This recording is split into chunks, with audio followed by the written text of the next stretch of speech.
Assalamualaikum warahmatullahi wabarakatuh. Hamdan wa syukran lillah. Nahmaduhu wa nasta'inuhu wa nastaghfiruhu wa na'udzu billahi min syururi anfusina wa min sayyiati a'malina. May yahdihillahu fala mudhillalah wa may yudlillahu fala hadiyalah. Alhamdulillahi rabbil alamin wa bihi nasta'in wa ala umuri dunya waddin wassalatu wassalamu ala asrofil anbiya'i wal mursalin wa ala alihi wa sahbihi ajma'in, amma ba'du. Faqad qala Allah ta'ala fi ayatil Qur'anil Karim, a'udzu billahi minasyaitonir rajim, bismillahirrahmanirrahim. Iqra bismi rabbikal ladzi khalaq. Wa qala Rasulullah sallallahu alaihi wasallam, utlubul ilmi minal mahdi ilal lahdi. Pertama-tama dan yang paling utama, marilah kita panjatkan puja serta puji syukur kehadirat Allah Subhanahu wa ta'ala yang mana telah memberikan kita kenikmatan berupa nikmat iman dan Islam serta nikmat kesehatan. Salawat beserta salam semoga selalu tercurahkan kepada junjungan kita, yakni Habibina wa syafi'ina wa qurrati a'yunina wa maulana Muhammad sallallahu alaihi wasallam. Semoga kita semua mendapatkan syafaatnya di yaumul akhir nanti, serta semoga kita semua diberikan kesehatan untuk terus menuntut ilmu dan diberikan keberkahan hidup oleh Allah Subhanahu wa ta'ala. Amin, amin ya rabbal alamin. Yang terhormat Bapak Dr. Andes Syihabuddin Said SAG MSI selaku dosen pengampu mata kuliah aspek hukum dalam ekonomi, serta teman-teman yang berbahagia. Sebelumnya, izinkan saya memperkenalkan diri. Saya Mardiana dengan NIM 55542200056, mahasiswi semester 2 jurusan Ekonomi Syariah.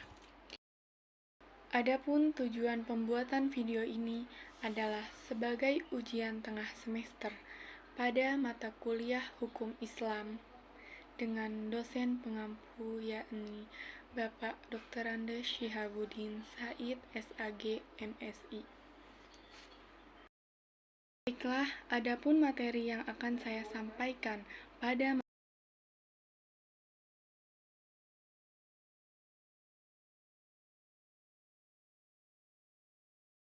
materi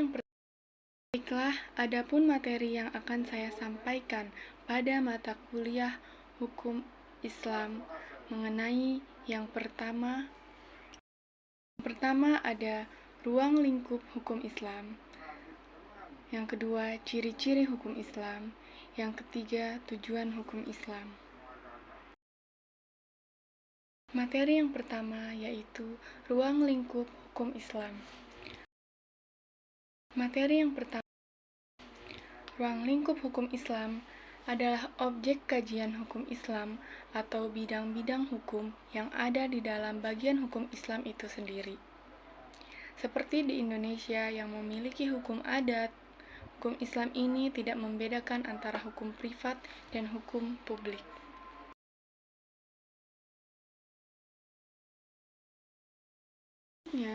Ruang lingkup hukum Islam diklasifikasikan menjadi dua kelompok sebagai berikut. Yang pertama, ibadah. Ibadah mencakup hubungan antara manusia dengan Tuhannya. Persoalan ibadah adalah hal yang sudah ditentukan oleh Allah Subhanahu wa ta'ala. Dalam hal ini, ibadah tidaklah boleh untuk dikurangi ataupun ditambahkan. Dalam artian, yaitu sampai kapanpun perihal ibadah tidak bisa diubah. Ibadah merupakan aktivitas penting yang dilakukan oleh setiap umat Islam sebagai upaya mendekatkan diri kepada Allah Subhanahu wa ta'ala. Yang kedua ada muamalah. Muamalah merupakan hubungan antara manusia dengan manusia lainnya. muamalah memiliki sifat yang terbuka, sehingga nantinya bisa dikembangkan dengan jalan berijtihad. Berbeda dengan bidang ibadah sebelumnya yang tidak bisa dilakukan perubahan. Sedangkan muamalah ini justru bisa dilakukan perubahan ke arah yang lebih modern, seiring dengan perkembangan ilmu pengetahuan dan teknologi saat ini.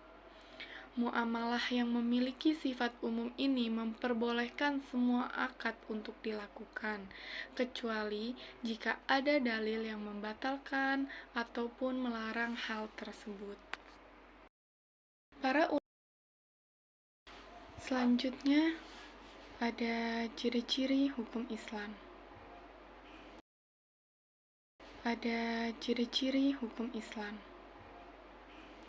Yang pertama yaitu takamul.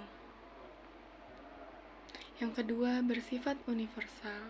Yang ketiga, moralitas atau akhlaki. Yang keempat, sempurna. Yang kelima, elastis dan sistematis.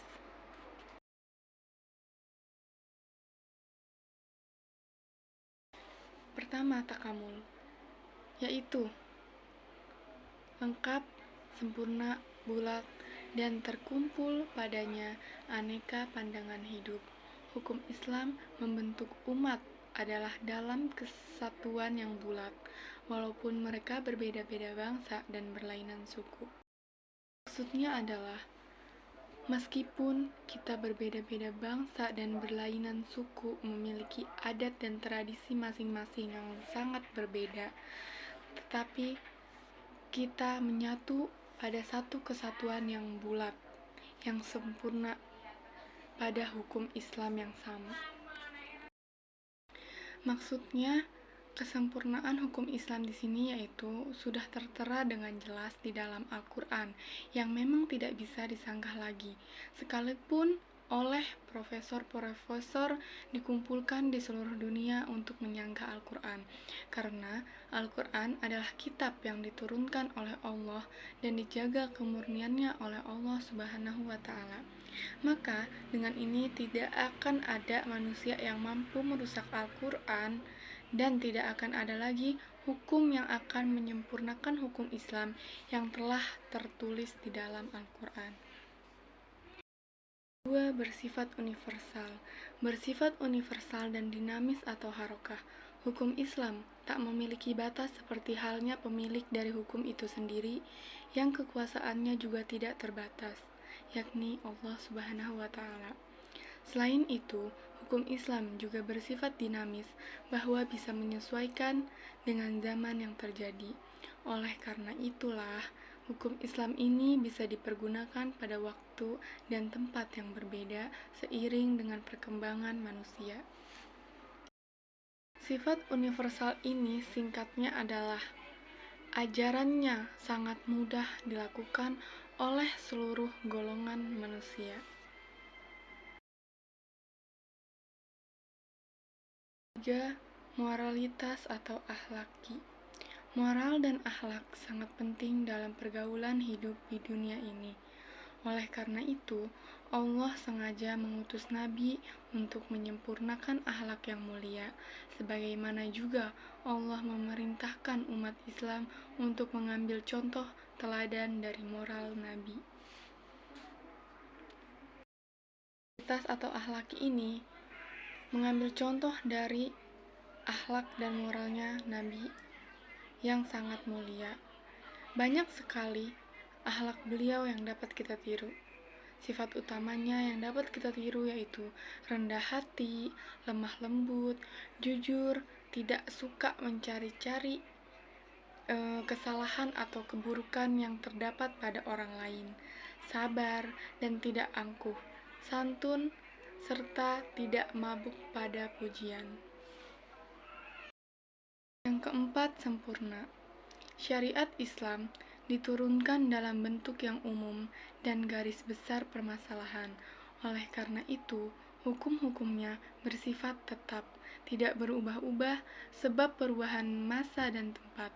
Untuk hukum yang lebih rinci, syariat Islam hanya menetapkan kaidah dan memberikan patokan umum. Islam merupakan hukum yang memiliki sifat yang sempurna karena Islam mengatur seluruh sendi-sendi kehidupan manusia dari bangun tidur sampai tidur sekalipun itu sudah diatur bagaimana adab dan sikap yang harus kita lakukan.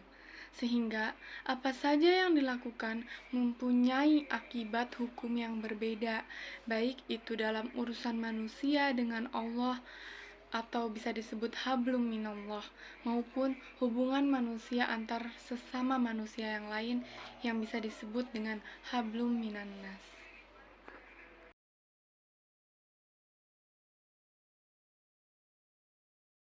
5. Elastis dan sistematis.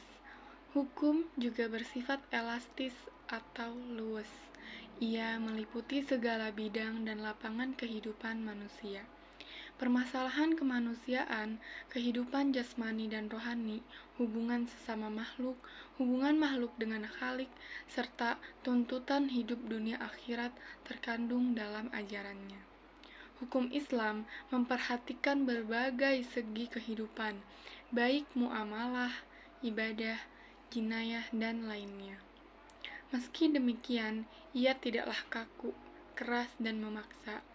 Ia hanya memberikan kaidah umum yang seharusnya dijalankan oleh umat manusia. Dengan demikian, umat Islam dapat menumbuhkan dan mengembangkan proses ijtihad. Islam dengan ciri elastis dan sistematis, singkatnya adalah dapat berubah karena perubahan waktu, tempat, dan situasi. Perubahan hukum Islam sering terjadi demi merespon perubahan gaya hidup manusia akibat perkembangan zaman atau perubahan tempat.